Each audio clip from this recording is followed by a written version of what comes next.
All right, YouTube, what's going on? Matt Kennedy here. Right now, I'm making a special video. It's so called the after hours of the Easter eggs hatching.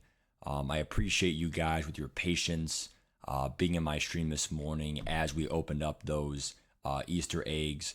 And even though I didn't have all the eggs, we all know what they are. 88 plus, 90 plus, selling those is a nightmare. I didn't want to do 50 cards to post and whatever. So the point is, we gave you the coverage, we gave you the advice. I appreciate the patience. I had to go to church with my family, could not get out of that church event. All I'm going to say is right now we're going over the market. Who would have thought that when I was at church, singing some songs, whatever, that market just kept going up, up, up. And holy shit, we got screwed over, dude. Honestly, I regret selling my team. Look, dude. At the end of the day, all it does is just, show you proof that selling your team is not always the move. This time, okay, first of all, you can't really go wrong. You can't really go wrong. Because even though we sold our team and most of these cards like Hendricks and definitely Munoz, Edwards is up in price a little bit. To be fair, we should have bought Edwards yesterday when Pat Pete dropped, dude. I mean, there are some obviously mistakes that we made, but at the end of the day, dude, you're now at this stage of the game with this market video where literally things aren't an exact science. The market will just do what it wants. It's very volatile. In the beginning of the game, where there's no X factors, and it's the first 6 months of the game, August through January, because the passive X factors start in February every year. Super Bowl cards, whatever. That's when you really start to see, because it's all about X factors. Do you have tank? Do you not? Anger runs? No. Run and gun? Truz? No. That's all that matters in these cards. So you're taking a gamble.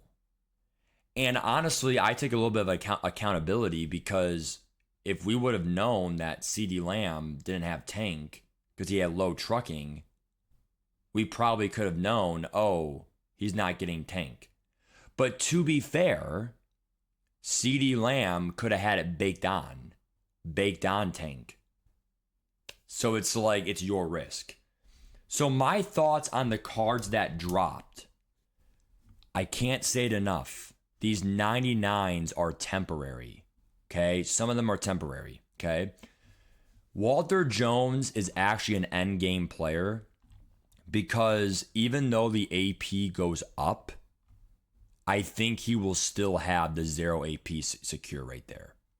So as long as you have 0 AP secure and other abilities, you're pretty much end game. So for 436, make sure you pick up one. I pulled one already. I'm just going to keep him. Even though that on 422, they are doing the carat conversion, which by the way is 25 coins per carat. So all you then do is just multiply your carats by 25. It's pretty easy to figure out how many coins you'll have. But all I'm trying to say is all these cards are rental. I would say Walter Jones, one of my top 2 favorite, with Anthony Richardson, because, and by the way, Richardson has the Josh Allen release. I like how he has ideal sense of pressure. I would say my ideal stack with him, he does have Truz and tank, which is nice for 1 AP. Instead of Gunslinger, because it has some issues with a lot of overthrows, just take my word for it, I would personally go with Protected Den. Actually, no, that's a lie. Let's hold off on this bucket right now. Let's go down here.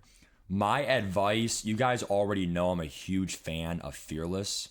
So in all honesty, until they raise the AP, I'm going to probably go past lead for free. For this bucket right here, I'm going to probably do my Dashing Deadeye for free, my accuracy on the run. This bucket right here, I'm going to probably go, this is probably where I'll do my Fearless, okay? Because I want just some good throws in the pocket. I'm sick of these, pressure throws, whatever. So I literally have top 3. Then what I'm going to do is for the last two, backyard quarterback. Okay. That's going to be hot route master and then playmaker. And then conductor for 0. Conductor's right there.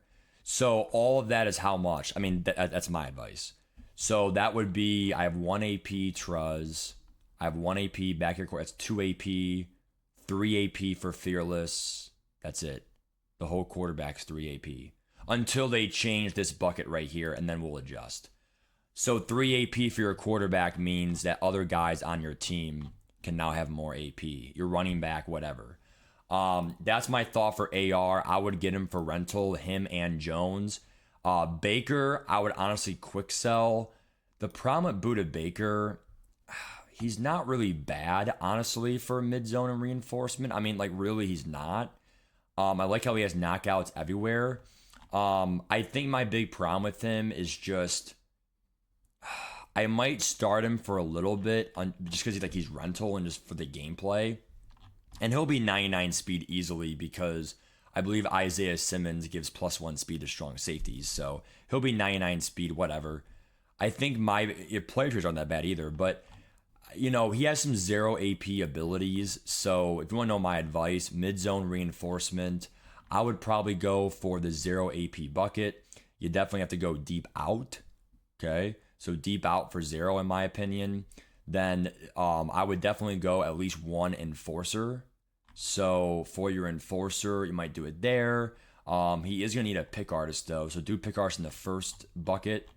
And then he already has mid zone. He already has deep out zone. I would probably do enforcer. I don't know, man. I'm trying to think. Yeah, I would instead of Jesus, maybe do secure tackler instead. That or enforcer, but it's 1A, 1B. The difference is one's to break tank, one's not. And then obviously you could do deep in to have deep in and deep out together for knockouts. But I mean, all in all, it's a pretty good card for now. But once that 0 AP gets away, So honestly, I feel like all these cards are usable. JOK, not as much because he has no avalanche. And for me, 2 AP for this is already too much. Reinforcement for a linebacker is one of the least values in my opinion. So in my opinion, dude, JOK is probably out. Also a little bit of an undersized linebacker. So that's my thought on it. But a lot of these cards went up in price. Like Patrick Pearson's up right now. A lot of people are worried about him. My advice is stay patient. He will go back down under 2 mil, maybe even 1.7 again. He's in patch for 5 more days. There's just no reason to rush it at all. I think you're seeing a little bit of an inflation today, but obviously that'll all change. Obviously Darren McFadden. You obviously want to see him. 720 is honestly really good. If I can get that one, I'll buy him right now because the low 700s is the best he's ever been pretty much. Some lucky snipes in the 600s, but I already sold my quad fowler and I want to get all the abilities I can here. So I want to get McFadden here. Let me see if I can get McFadden here. So McFadden, it's all luck who it pops up. Yep, there it is. It's all luck who it pops up for. So that's for tonight's gameplay there for McFadden for you guys. So we have AR. I got AR for 440, by the way, 440. So obviously, if you want to get any of the AJ Hawks, I'll probably use him for gameplay tonight. Even though he's whatever, he's pretty much rental. Lamb is rental. Again, the rental for AR is 436. I bought him this morning. AJ Hawk's pretty much rental. Lamb's rental. Even though he has no tank, I'll give him gameplay tonight just to have fun. Give you guys some gameplay. Obviously, McFadden's not that bad for 720. It's pretty good. I think he'll go up a little bit after PAX. He's out of PAX already in 2 days. Actually, more like a day and a half. So, but then all in all, so we have our quarterback. We have Julio. I mean, the pass rush for me, I did not sell, thank God. Because Larry Allen, Ed Too Tall Jones, Barno, those are still top pass rushers in my books. Safeties, I'm probably going to do my best to, see who I want to get besides Buda Baker. Maybe I'll get Isaiah Simmons back again. right? And see his price, see his sets, whatever. But you do want to check sets. The one thing I learned is a lot of the all-star cards went up. So Derrick Henry's, obviously Ant-Man. Check the sets for that to do that. Besides that, I appreciate all the support, guys. We'll see you tonight for a late night gameplay. I'm going to watch the Cavs game with my family right now for Easter family time. We're going to go from there. Take care. And I'll see you for Easter night special stream. Bye-bye.